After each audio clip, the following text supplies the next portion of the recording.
اے ایمان والو، جن لوگوں کو تم سے پہلے کتابیں دی گئی تھیں ان کو اور کافروں کو جنہوں نے تمہارے دین کو ہنسی اور کھیل بنا رکھا ہے دوست نہ بناؤ، اور مومن ہو تو اللہ ہی سے ڈرتے رہو۔ اور جب تم لوگ نماز کے لیے اذان دیتے ہو تو یہ اسے بھی ہنسی اور کھیل بناتے ہیں، یہ اس لیے کہ سمجھ نہیں رکھتے۔ کہو کہ اے اہل کتاب، تم ہم میں برائی ہی کیا دیکھتے ہو، سوائے اس کے کہ ہم اللہ پر اور جو کتاب ہم پر نازل ہوئی اس پر اور جو کتابیں پہلے نازل ہوئیں ان سب پر ایمان لائے ہیں، اور یہ کہ تم میں اکثر بد کردار ہیں۔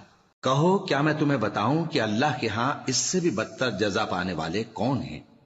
وہ لوگ ہیں جن پر اللہ نے لعنت کی اور جن پر وہ غضبناک ہوا، اور جن کو ان میں سے بندر اور سور بنا دیا، اور جنہوں نے شیطان کی پرستش کی، ایسے لوگوں کا برا ٹھکانہ ہے، اور وہ سیدھے رستے سے بہت دور ہیں۔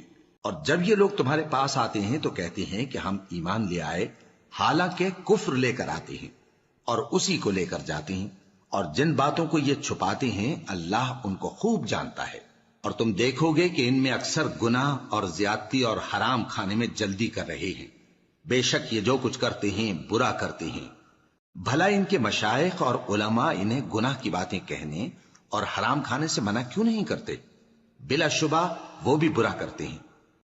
کیا تم کو اللہ کے بارے میں شک ہے جو آسمانوں اور زمین کا پیدا کرنے والا ہے؟ وہ تمہیں اس لیے بلاتا ہے کہ تمہارے گناہ بخشے اور ایک مدت مقرر تک تم کو مہلت دے، اور ہم کیوں اللہ پر بھروسہ نہ رکھیں حالانکہ اس نے ہم کو ہمارے دین کے سیدھے رستے بتائے ہیں، اور جو تکلیفیں تم ہم کو دیتے ہو اس پر ہم صبر کریں گے، اور اہل توکل کو تو اللہ ہی پر بھروسہ رکھنا چاہیے۔ کیا انہوں نے نہیں دیکھا کہ ہم نے رات کو اس لیے بنایا ہے کہ اس میں آرام کریں اور دن کو روشن بنایا ہے کہ اس میں کام کریں؟ بے شک اس میں مومن لوگوں کے لیے نشانیاں ہیں۔ اور جس روز سور پھونکا جائے گا تو جو لوگ آسمانوں میں اور جو زمین میں ہیں سب گھبرا اٹھیں گے، مگر وہ جسے اللہ چاہے، اور سب اس کے پاس عاجز ہو کر چلے آئیں گے۔ اور تم پہاڑوں کو دیکھتے ہو تو خیال کرتے ہو کہ مضبوط جمے ہوئے ہیں، مگر وہ اس روز اس طرح اڑتے پھریں گے جیسے بادل۔ یہ اللہ کی کاریگری ہے جس نے ہر چیز کو مضبوط بنایا، بے شک وہ تمہارے سب افعال سے باخبر ہے۔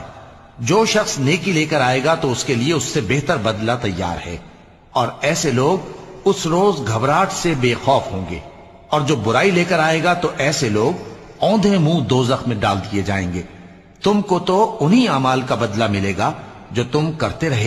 السلام علیکم گائز، امید کرتا ہوں کہ آپ نے اس ویڈیو کو پورا دیکھا ہوگا، تو اس ویڈیو کو زیادہ سے زیادہ شیئر کرنا، اگر اس چینل پر نئے ہوں گے تو سبسکرائب کرنا۔